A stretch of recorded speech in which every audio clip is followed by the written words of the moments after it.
Call meeting to order. Pledge allegiance to the flag of the United States of America and to the republic for which it stands, one nation, under God, indivisible, with liberty and justice for all.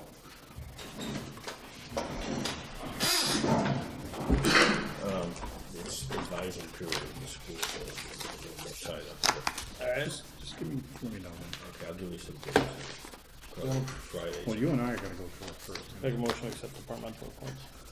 Second. No, you're gonna make the motion. Motion to accept departmental reports. Number one. Anyone second it? Second. All those in favor? Aye. God, that next one. Approve and sign maintenance warrant FY 17 and 19 through 24. Anybody second that? Second. All those in favor? Aye. We got some appointments to affirm. First one, Brian Hochschild to the Personnel Board. Second that. Second, Virginia Snowpeck to the Fire Chief Search Committee. Second. Third is Christopher Reynolds, Fire Chief Search Committee. Second. And next would be George Randall III to the Fire Chief Search Committee. Second that. Make a motion to approve. Second. All those in favor? Aye. We have two more. One is Helen Shinaki to the Fire Chief Search Committee. Make a motion to approve. Mark, you Second. need a second.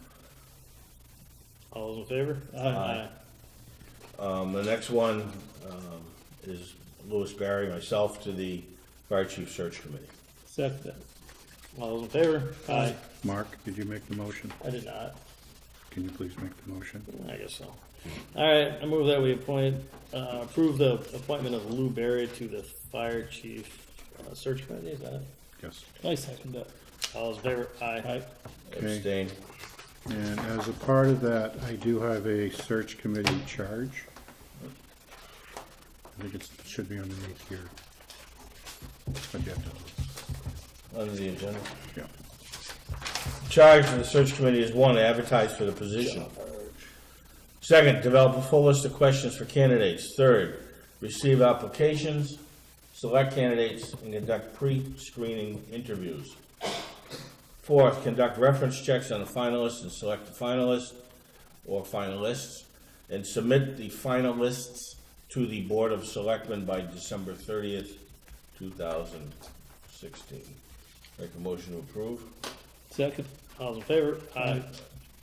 And as a side note to that, I do have an advertisement that for the fire chief that will be going into the Fire Chiefs Association of Massachusetts, into the MMA Beacon, and advertised in the Republican. I don't think we need to approve that, right? Well, you can if you want. Well, you've altered it from what I have. Yeah. Changed it. So I think we're all Okay. Oh, yeah, just an advertisement. set. Let's skip over Aldrich Hall. I have License. Attorney Reining coming in for tonight too, so let's do the Okay. licensing agent. Which is, No, that's, Yeah, see, this that's- is a topic of discussion that I wanted. Okay. That was a robocall. In light of recent incidents, I was wondering if the board wanted to create a licensing agent for the town. We're finding that people are submitting applications for permits outside the perimeters of when the board can meet. You know, I recently had one for an event for October 15th, was submitted on October 5th. The board met October 3rd and October 17th, outside the time frame that you would be able to review and look at it. However, the problem becomes is the applications come to the Board of Selectmen. If you create a licensing agent, it would go to that licensing agent who would then determine, number one, if they met the proper time period, make sure all the paperwork is correct, and then bring it forth to the next board meeting.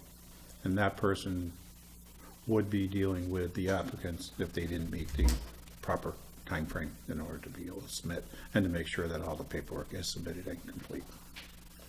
How would that help a situation like the one that fell in between meetings? Because they still wouldn't be able to bring it to a meeting. And I would immediately say, because I would get the paperwork instead of Kathy, and Kathy having to talk to a board member and getting me involved, it would come immediately to the licensing agent, and that person would be telling these people they should be actually getting the application from the licensing agent, and if they, not within the time frame set, they're told they're up front and not waiting until the administrator gets involved, or a board member. That's all I'm trying to do, is streamline the process a little bit. So you're talking about creating a new position, a new person, or? No, just, you could pick me, you could pick Kathy, you could pick Chief Can't you Winter. do that as part of your, and what's the difference, whether it comes to you as administrator or it comes to you as a licensing agent?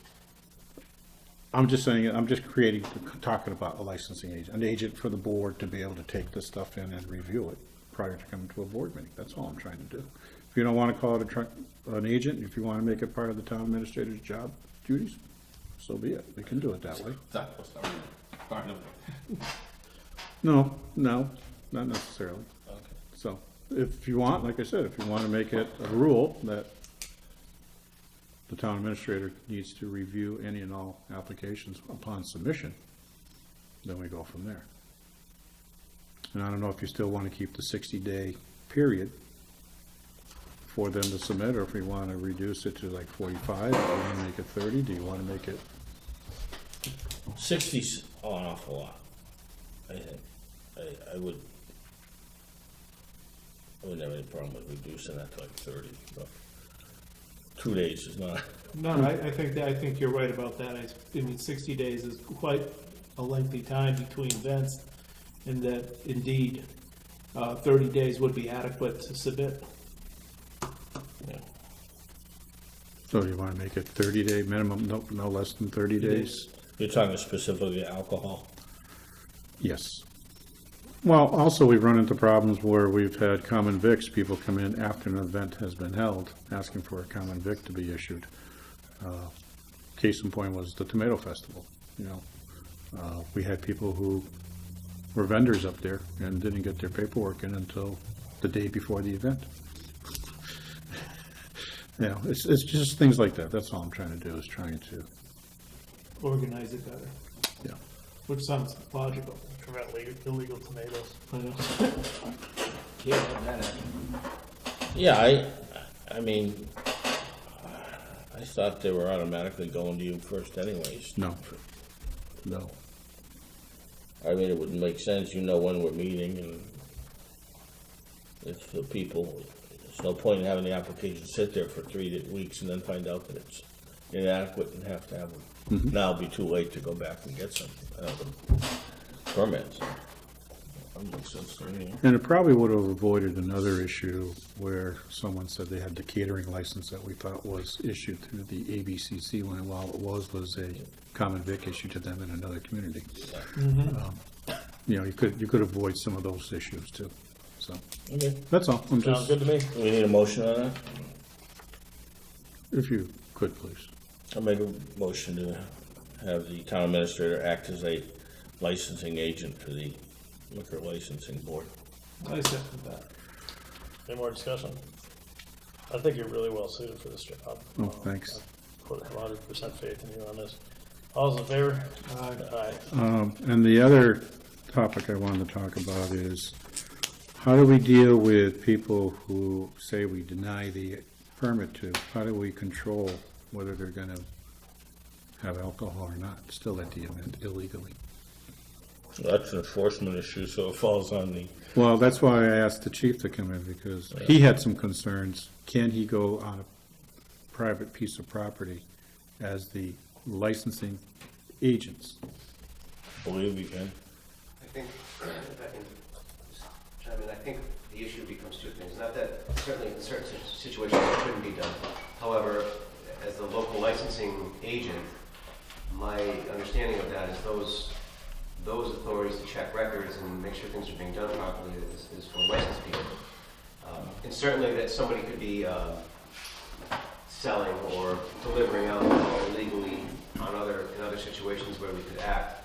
I'm just wondering, and we were speaking more specifically about one of the more recent things that happened. And I think that, while certainly that's one way to handle it, is to show up at somebody's wedding and say, you shouldn't do this. My concern with that is a couple of things. First of all, these people who are, I'm using this as a hypothetical now, that have this wedding, have hired people to do it that they think are doing it correctly. And now they're the ones who are going to pay, and we're putting our officers in a situation where it's, creating this horribly toxic situation, where I think another way, maybe more productive, but maybe not, would be to, if the board were so inclined to allow me to reach out to them and say, you can't do this. If you do this, this is what's going to happen. And I believe there's also a zoning issue in the situation that we're talking about that could also, or should also be addressed. I think you're right about the private property. It's like any other thing. You need a search warrant to go on without some exigent circumstance. But and here's the guy to ask in the back there. But you're right. Being proactive, it's not a huge problem. It's one or two locations, particularly if they're denied the license. At that point, that might prompt you to go and say, look, you've been denied, so I just want to make sure you understand it's illegal if there's alcohol or whatever. We've kind of done that to some extent already with the permits for Dufresne Dufresne. Park, the wording that we've used. Yeah. Just to let people know, this is not a good idea and these are the consequences, just to prevent it before it happens, and penalizing the people who think they're doing the right thing when it's the people that they hire that aren't. And the full-timers, your self-employed, are still appointed agents, We are. but that pertains to licensed establishments. So, for instance, and I believe that would apply to one-day licenses as well. So if somebody has Right. a license, then we have that authority Right. to make sure that they're complying with their license issue. So maybe on a denial, that we should generate a notification to the police Okay. department and perhaps zoning too, or building inspector also, depending on the circumstances. I would say yes. Yes, we can do that. It's easy enough. Sounds good to me. Because, and just the same thing with the licensing agent. We have other departments that have to be involved too. If they have a caterer, make sure they've contacted the Board of Health. If they're putting up a tent, making sure that they contact the fire and the building inspector. There's all these people, departments who are involved, who I don't think people realize when they're putting in an application, what's really involved, to be honest with you, so. Just try and streamline, make Yeah. sure everybody is in the loop, so that, Same page. yeah. Makes sense. All right. We call Attorney Ryan up now. You wanna cover those last things real quick? Sure. We have I don't have anything on the tree lighting. Tree lighting ceremony is we planted a pine tree in front of the public safety complex, and we are now gonna start conducting our tree lighting at the public safety complex. The lighting will be there, and then cookies and hopefully Santa will be across the street still at the Immaculate Heart of Mary Big Church. day. So, okay. Do we have a date on that? It's usually the last Sunday in, first Sunday in December. So like the 4th? And the chairman of the board gets to go and make the big Everybody can speeches. go. It's, Open to the public, We have at a closed event. I like to go, but We have a request from the junior class of Granby Junior Senior High, requesting permission to hold a bonfire on November 18th, 2016, at their Family Harvest Movie Night fundraiser at the high school, presumably outside, not inside, from 6 to 11. They want to know if a faculty member needs to be present. Oh, when it comes with a select board, which obviously it isn't. So, did I say? Have they contacted you about that? Yes, actually, I prompted that as I looked up code, there's 3 types of bonfires that are allowed. Christmas tree burning in January, which obviously this is the case. The 4th of July and ceremonial, which requires you guys to issue permission to me to grant the request to a town department, fraternal, or civic organization. So I in turn tossed the ball back to Cheryl Stanton, so it came from the town department. So we're on board. I had originally told Crystal Dufresne's back at town meeting that it was allowed last year. I don't know of any reason why it couldn't be allowed this year, but I have to admit I did find the code a few weeks ago, which is why it's on the table there. Motion approved. Second. All in favor? Aye. And we have a, All set? Thank you. is he chief for the bonfire? Yeah. Well, I went from school committee meeting to here, so I'm jumping around. Well, I go. Thank you very I much. go. We have a warrant for the sound, for the state election. To one of the constables of the town of Granby in the county of Hampshire, and greetings in the name of the Commonwealth, hereby required to notify and warn the inhabitants of said town who are qualified to vote in the state election to vote at East Middle School at 393 East State Street in said town for precincts 1 and 2. Polling location for both is 393 East State Street. On Tuesday, the 8th of November 2016, from 7 a.m. to 8 p.m. for the following purpose. To cast their votes in the state election for the candidates for the following offices and questions. Electors of President and Vice President for this Commonwealth, Representative in Congress, 1st District, Councilor, 8th District, Senator in General Court, 1st Hampton and Hampshire District, Representative General Court, 3rd Hampshire District, Precinct 1, Representative in General Court, 2nd Hampshire District, Precinct 2, Sheriff, and a Regional School Committee. And also by initiative petition, question 1, do you approve of a law summarized below which the vote was taken? This is relative to a law which would allow the State Gaming Commission to issue one additional Category 2 license, which would permit operation of a gaming establishment with no tables and not more than 1,250 slot machines. Proposed law would authorize the Commonwealth to request applications for the license to be granted to a gaming establishment located on property that is at least 4 acres, adjacent to within 1,500 feet of a racetrack, including the track's additional facilities such as track grounds, paddocks, barns, auditorium, amphitheater, and bleachers, where a horse racing meeting may physically be held, where a horse racing meeting shall have been hosted, and not separated from the racetrack by highway or railway. A yes vote would permit the additional license, and no vote would make no change. Law 2, summarized, the law would allow, question 2 rather, would allow the State Board of Elementary and Secondary Education to approve up to 12 new charter schools or enrollment expansions in existing charter schools each year. Approval under this law would expand statewide charter school enrollment by up to 1% of the total statewide public school enrollment each year. New charters and enrollment expansions approved under this law would be exempt from existing limits on the number of charter schools, number of students enrolled in them, and the amount of local schools district spending allocated to them. If the board received more than 12 applications in a single year from qualified applicants, then the proposed law would require it to give priority to proposed charter schools or enrollment expansions in districts where student performance on statewide assessments is in the bottom 25% of all districts in the previous 2 years, and where demonstrated parent demand for additional public school options is greatest. New charter schools and enrollment expansions approved under this proposed law would be subject to the same approval standards as other charter schools into recruitment, retention, and multilingual outreach requirements that currently apply to some charter schools. Schools authorized under this law would be subject to annual performance reviews according to standards established by the board. Proposed law would take effect January 1st, 2017.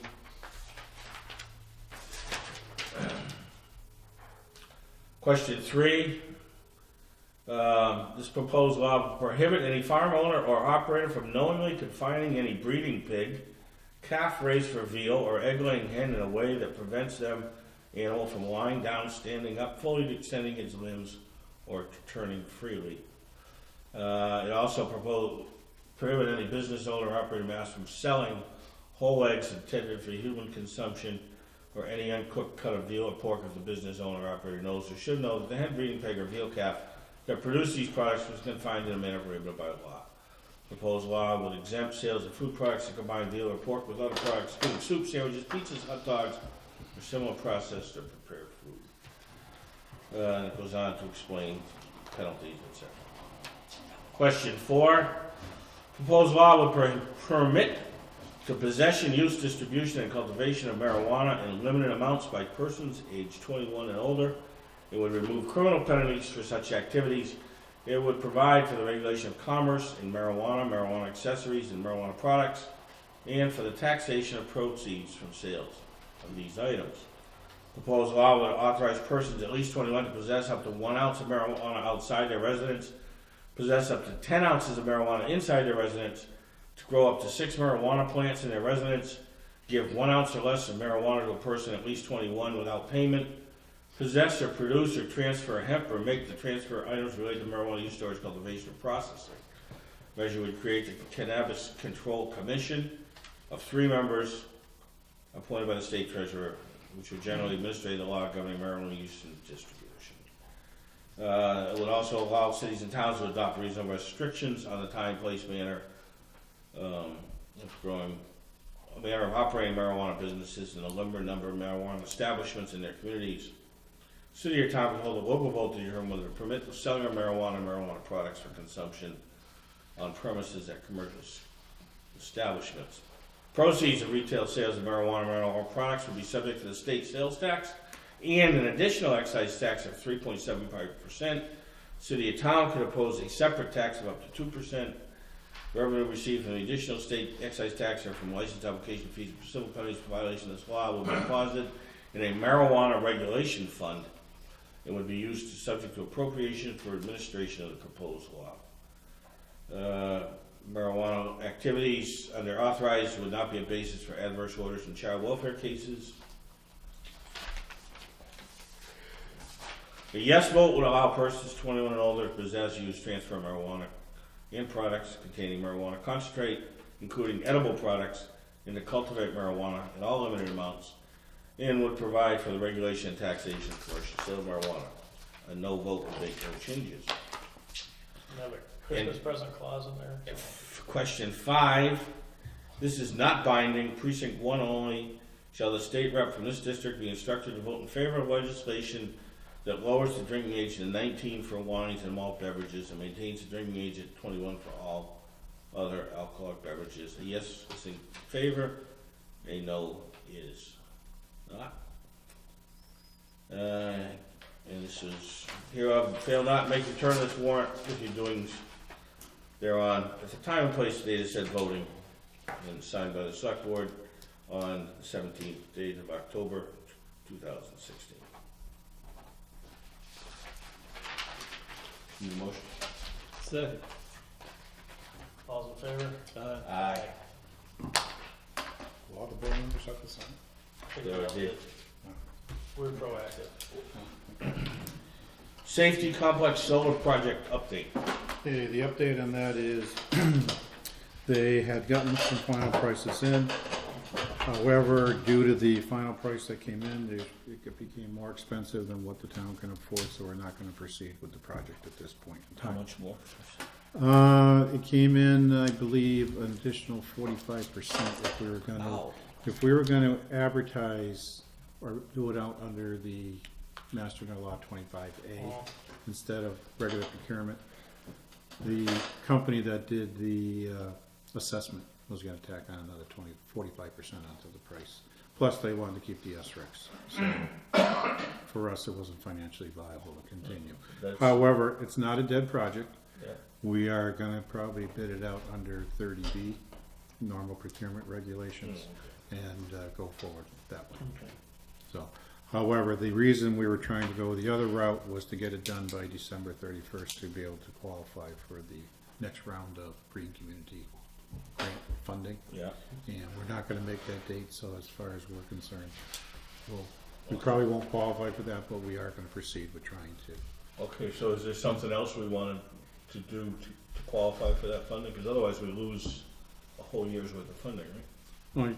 Well, I don't know if 18's, they're gonna do anything with 18 or not, so. We put out another round in 2018, but this one was from what, 2014, 2013 that we had this, and we still haven't spent all the money over the 3 years. That's why I was wondering if there was some other quick project that. They talked about looking at maybe doing some weatherization or stuff to see if we can fully spend the money, but they're not sure. The Energy Committee will be meeting on Thursday night to discuss different alternatives. Oh, okay, so they are looking at it. They are looking at it, but they not sure, so. Just the update for the board. So, Sounds good. okay. And the final topic is Aldrich Hall, and I have Attorney Ryan here if you wanna. Come on down. I thought he was here for the marijuana legalization question. Good evening. Good evening. The reason I asked Ed to come in today is, at our last board meeting, the board had authorized me to submit a application for demolition of Aldrich Hall to the building inspector. At the same time, I forwarded a copy of that application to the Historic District Commission, asking them for a favorable vote to issue a certificate to us to allow us to demolish Aldrich Hall. I received a letter from the chairman of the Historic District Commission dated October 7th that stated that the district denied the issuance of a certificate to the board because they said that they refused due to the lack of a completed application for a certificate of appropriateness along with supporting paperwork. However, they would start the process all over if we are willing to submit a new certificate. And I believe we have already submitted 2 applications already. Is that correct, Luke? However, they keep saying they don't have them, and I just need to find out how the board wishes to proceed at this point in time regarding this topic. I've distributed a copy of a letter and highlighted certain sections of it, dated April 27, 2015. This was an opinion that I wrote in response to a request, I think, Chris, from you back then. And I think the issues before your board at this point is, are you prepared to start the process anew under Chapter 40C, Section 11? Or do we look back and do we say, as I've indicated in my April 27, 2015 opinion, that the process had been started back then, that 60 days came and went without any action by the Historical Commission, and pursuant to the statute, that failure to act provides, in essence, for an approval of your application and indicates that they shall issue a certificate of hardship. That opinion was written based on some documents that I was furnished and some assumptions I made based upon representations that were made to me. Not the least of which is that the request of the commission was made in writing, that it was received, that 60 days thereafter went by, and by my calculations back at that time, it was basically 9 months before the commission reacted to the letter requesting a certificate of hardship back then. And so based upon those assumptions, I indicated that the process had proceeded and that the select board was entitled from the Historical Commission to their requested certificate of hardship. Thereafter, a number of things happened here, and I commented upon those in my letter, and my sense was that those certainly were not required because at the risk of being repetitious here, the 60-day period had come and gone, and that you were entitled to that certificate of hardship, and that what was provided to them after the fact was informational only. One was a survey that was commissioned by some people who had some expertise and talent in that field, together with I think an exhaustive report that was filed by the then building inspector that indicated that essentially that this building was beyond repair, or that the cost to rehabilitate or repair it came to something in the vicinity of $800,000. This all happened, I recall, after your town meeting had approved funds under an article to demolish this building. So your options at this point, as I see them, is to start over again if you wish, or to allow me to do a little bit more investigation here, obtain some affidavits from some people, and seek an enforcement order or declaratory judgment from the Superior Court requesting that the appropriate certificate of hardship issue from the Historical Commission. That's what I would like to do. Or not. Okay. I don't know. You're selecting option 2? Yes. I said from the beginning, I don't want to spend any money on that building, whether it be leave it or tear it or fix it. And I just wish the Historical Commission would realize that that building, as it stands, is not going to be habitable. We've given property on that site to the Veterans Memorial, which, whether it's in the district or just outside of the district, is going to preclude any well or septic system from being put in. Because there's not enough room on the left, what's left of the lot to do both, and both have been decommissioned. So the lot is, the building is basically just going to sit there till it falls down. It's a shame. And there's some restrictions that I noted in my final paragraph, that April 27th letter, that this property came into the possession of the town from the Aldrich family in 1967 and contained a restrictive condition that the property be used in perpetuity for municipal purposes, so that it's not property that the town can decide to Make shops out of it. to make shops out of, or put up for sale for a developer, or something of that nature. It's got to be used for municipal purposes. I just think it's a shame that it's come to the point where we're being forced to spend money on something that the town's voted to do. So I guess, in conclusion here, I want to be reasonably certain that if we start the process, we have a reasonable likelihood of prevailing, and so that if you decide to go with having me pursue the option of seeking a declaratory judgment from the court, I'm going to work with Chris and some other individuals who may have played a part in this, and get the appropriate affidavits to attach to my pleadings that I intend to file, that essentially will support our position. A motion to instruct our attorney to go forward with that. Would there be any chance that the commission would, I can't say I don't have anybody else here. I understand, I would say, you bring it back to us, we will redo what we got to do. I want every paper the way they're supposed to be, every T crossed and every I dotted, and space of where it's supposed to be, everything. The last time, it did not say exactly what was to be there. It didn't say 257 East State Street or Aldrich Hall. It was a blank line.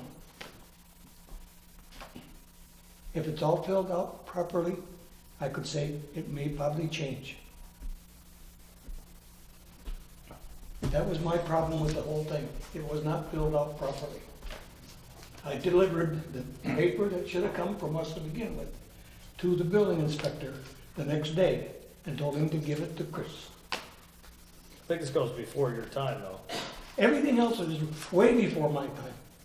But even today, I mean, even when this paper came to me, it did not have everything.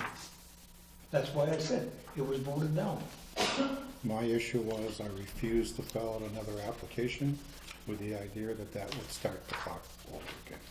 And I was not gonna go down that route until the board instructed me to go down that route. Because as far as I was concerned, we had filled out a demolition permit, and we were requesting a certificate of hardship to be issued for that building demolition, based upon a prior application that had been submitted. And we've applied twice.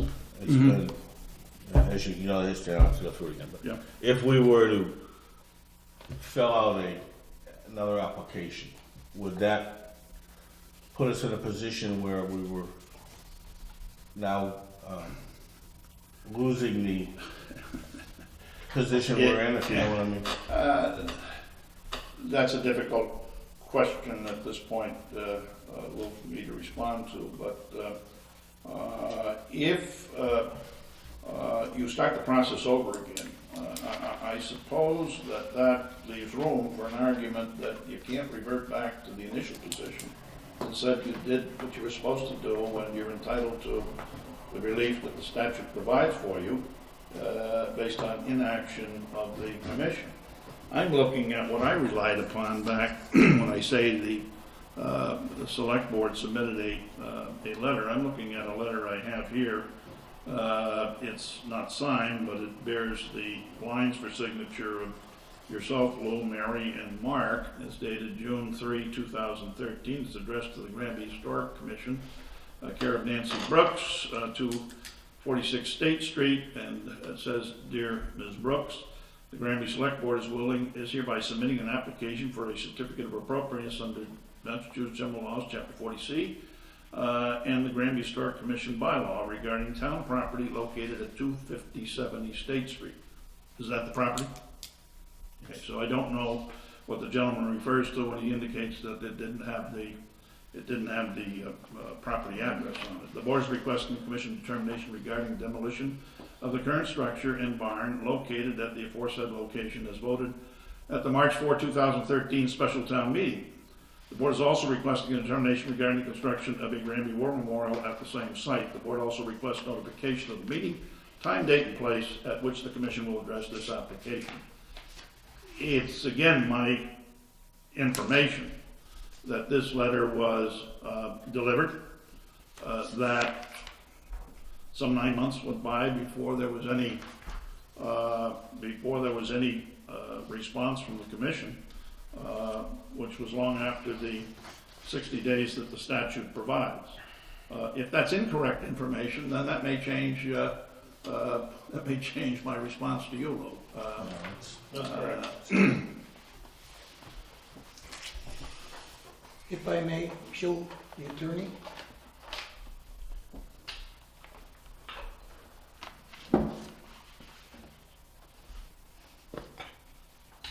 Only a few more days.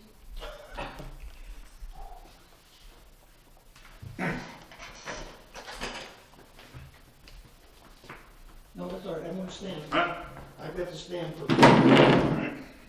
I'm just gonna show you this paper.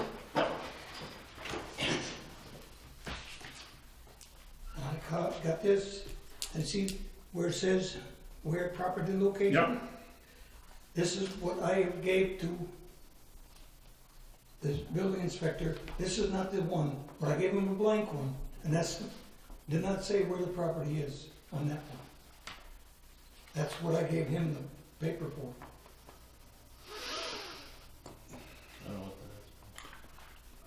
I'm looking at a form, the gentleman's correct when it indicates that the property location section is blank. First time I've seen this form, I don't know whose form it is, where it originates, or who's filled it out. and if it was filled out where it was submitted. But that's something to do with the building department or building inspection. That has something to do with what I'm talking about and the statute. That's the one that you filled out. Lou. Thank you. This is the second one. I happened to find that in the pile. No, wait a minute. This is the,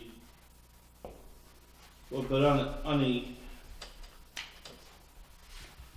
it's got the assessor's map and the plat number on the second page, as well as the address On the page. on the application. Yeah, but the other part of it, the front part, goes to the Historical District Commission. Then it goes down. This was the second application that was filled out. They finally had a meeting in December, just after we applied in June, right over in that corner there. And they came up with this, which was a brand new, different application than the original application. Does that bear any date on it? I didn't look. On the, yes, 12/3 of 13. Okay, no. But they haven't met, there's no record of them having met, you know. I know, To actually. as part of what was submitted to me were the records of the minutes of all of their meetings and what took place at that time. So this was. I'm happy to look at any additional information that you have, but Can we make a copy of that so What? Ed can have it, so he can review it, or? what I'll I'm, make a copy of it now. what I'm looking at there is documentation that is dated long after the letter that I have here. That's dated back in April of 2000, no, not April, 2015. June of 2013. June of 2013, and the December date that is on that document is certainly long after the 60 days clock from the submission of the June 30, 2013 letter, so.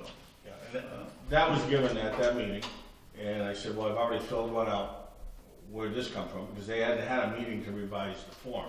I don't know, because I wasn't there. I understand, because I'm telling you what happened. And so I filled it out, and it was we went back and forth a few times, and finally Nancy, who was the chairman, accepted the application. Yeah. We knew we were talking verbally about Aldrich Hall, so it wasn't, and on the building inspectors, it has the address on it. Chris, did you get that one from the building inspector? The one You brought one in the day that you were meeting, I the day after the meeting. When I come back and turned in the key. No, he never gave me that one. He gave me one that you had dropped off, I think, when you picked up the key. Well, it could have been the day I picked it up. I'm not- And as I indicated, I refused to sign it because I didn't want to say that we were starting the process all over again by submitting a new application. That was That's the the only issue. reason why we went down a bit more than we did, because that paper was not there and was not signed. And I did not want to say that we had started, put a new application in, dated such and such, and gave you 60 days to decide on that new application. Because I was always told that Lou had already submitted 2 applications, and that I was going on that basis, that I was instructed by the board to complete a demolition permit for Aldrich Hall, and to send a letter to you requesting a favorable issuance of a certificate to allow us to have that demolition permit issued.